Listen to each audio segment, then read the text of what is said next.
Hey folks, Jimmy here, aka Palette of the Dead. Welcome back to the channel and welcome to the latest issue of Warhammer 40k Imperium magazine. Now, as per usual with all these videos, if you like them, hit the like button, subscribe to the channel if you haven't already, and of course drop a comment down below. I love hearing back from you guys and it goes a massive way to help the channel too. Now, this week we're on issue 41 of Imperium magazine, and we get one of the coolest Necron models I think I've ever seen, which is the Chronomancer. Comes on 2 mini sprues. It does have alternate build options, which have different weapon types. Really cool. I really like this model. I really do. I am looking forward to building it, painting it and getting it all done, and I will show you the end result when it is sorted as well. But really cool stuff. I quite like it. Definitely one to pick up if you haven't already. Into the issue itself, we are greeted, of course, by the Chronomancer itself. So the Chronomancers are masters of time itself. They foresee future events and use this knowledge to guide their every action. They wield advanced technology capable of altering the flow of time to both confound their enemies and bolster the Necron legions. So, the core weapons a Chronomancer has will be things, for instance, like the Aeon Stave, which, though it can be wielded as a melee weapon, the Aeon Stave is most effective when used at range. The sphere at its tip discharges lethal chronal energy towards its targets. It also has the kind of war gear of the Chrono Tendrils, which should an opponent stray too close to the Chronomancer, these tentacle-like prehensile tendrils stir to life, lashing out to wrap around a foe and crush the life from their body. They also have a unique headdress, essentially, which is the Time Splinter Mantle. So the Time Splinter Mantle, which distorts the flow of time around the bearer, causing enemy fire and weapon strikes to inexplicably miss their target.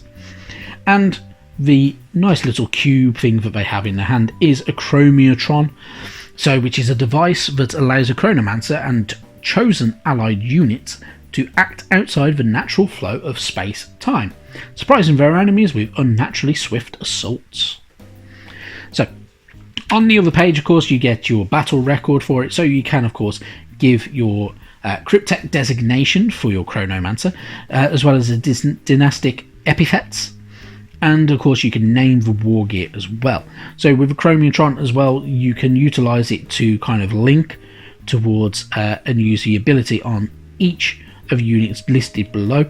So of course there will be certain units you cannot use that ability with.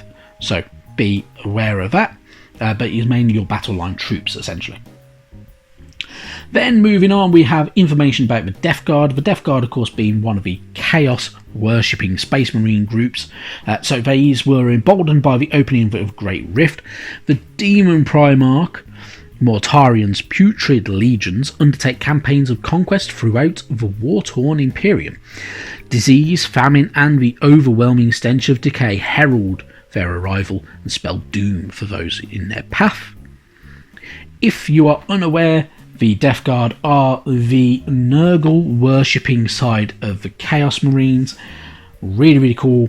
If you collected Conquest magazine last time round, then you will know all about the Death Guard. But if you are new to it and new to 40k, Death Guard are one of the coolest kind of Space Marine factions and one of the newest kind of Chaos Marine factions. They worship Nurgle, the Lord of Plagues, and yeah. Really cool stuff.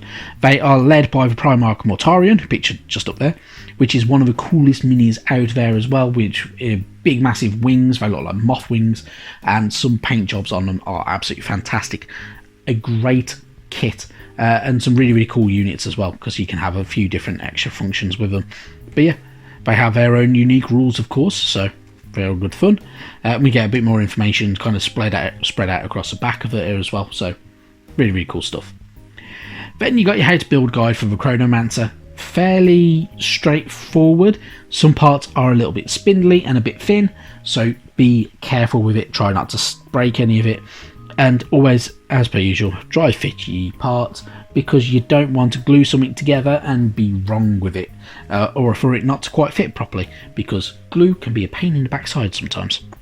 But yeah, have fun with it, but really good stuff. Follow the instructions quite nicely. If you wish to, though, you do not have to use the Aeon Staff. You can change over to have good old different unit as well, so the different weapon for the hand. Entirely up to you.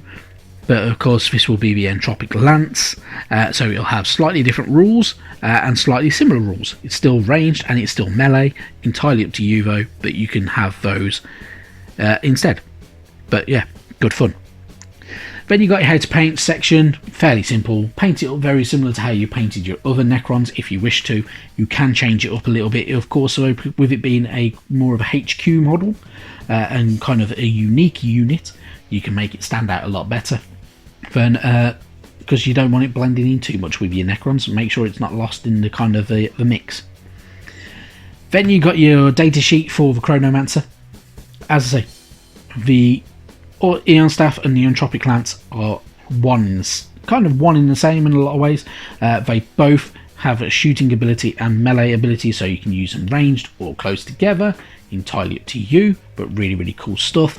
And of course, they do have a lot of their unique abilities as well, so do not forget these as well. So, with the weapons, there is the Aeon Stave, the Entropic Lance, and of course the Chrono Tendrils. There are ranged and there are melee rules for each, so have a bit of fun with them. But they all have obviously their own kind of different powers and abilities that you can utilize as well, and of course, yeah, little bits and pieces with that. So you will also have a tutorial on the other side as well of how to utilize certain bits. So for instance, the Aeon Stave, which can trap victims in a bubble of slowed time, affecting their ability to defend themselves. Enemy models wounded by a ranged or melee attack from the Aeon Stave cannot take invulnerable saves, making it an excellent weapon for targeting characters such as Primaris Captain or the Primaris Lieutenant. And of course the rules for the and how to utilise the Chromatron as well, so you can target utilise that ability and use it for a certain selection within 9 inches of your Chronomancer to go up against your good old chaps. Then you utilise them and slightly differently, which will give them a 5+ invulnerable save, and it also gives them a chance to re-roll charge rolls as well, so it will make them a bit more powerful. A very, very handy unit to have in your army.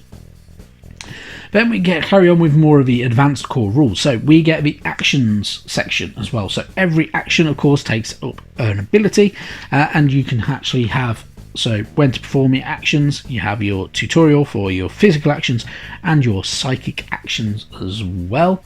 But yeah, and this section just tells you how to utilize those within your game. And we will also have the playthroughs, which will start bringing in these objectives and actions as well. So definitely worth keeping an eye out and utilizing those when needed. We also started getting our new Initiate mission packs. So this is of course because we have moved on from into another planet, and we are now on Electia. Probably said that very, very wrong, but I will. And of course, new minis coming. So we have new Necrons, we have couple of new Space Marine units, and we have Adeptus Sororitas coming into the magazine now as well. Really, really cool stuff. A lot of stuff to look forward to.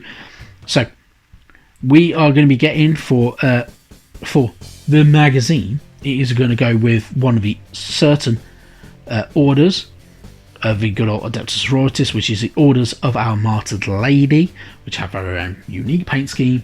Entirely up to you if you're going to paint that paint scheme or do it slightly differently and do a different one. Entirely your choice. Make up your own if you wanted to, but really, really good stuff. And I am looking forward to the Adeptus Sororitas, because I think this will be my my 40k army that I will go for. But yeah, really, really good stuff. Of course, because we're going through the different sections, we have new mission rules, and we will have new strategic reserves, reinforcements, and objectives to utilize. We will also have new objective markers. We will also have different good old actions as well to utilize as well in here. So we have our first mission. Our first mission is the Necrons, of course. featuring a Chronomancer for the first time, 10 Necron warriors, 5 flayed ones, going up against the Ultramarines of a Primaris Lieutenant, Librarian, and 5 Assault Intercessors. The victory points are dished out over the kind of following. So you have to activate the generator. So if you are the attacking player, you will be scoring 1 victory point for every time you activate the generator. You can only activate the generator one unit from the attacker's army can start to perform that action at the end of their movement phase, provided they are in range of the objective marker and no enemy units are within range of that objective. And of course, with the defenders, which is the Necrons in this case, the idea is to destroy everybody, essentially. So you'll gain 1 victory point for every unit destroyed, and an additional victory point if they destroy the enemy's warlord. And of course, it lasts for 5 rounds. So have fun with that one, but really, really good fun and a bit enjoyable as well. Then, before we move on to what's coming next week, we get information about some more of the Necron forces, which is the vehicles. So, the Necron race has always equated their technological prowess with an undeniable right to rule. Pharaons and overlords value vehicles within their vast armories highly, for they are not only instruments of warfare and subjugation, but symbols of power. And we get a load of information about some of their vehicles. So we have things like the Ghost Ark and the Doomsday Ark. The Ghost Ark being kind of like a troop transport and a repair station. So any damaged Necrons can be brought into the Ghost Ark and repaired there or broken down for energy.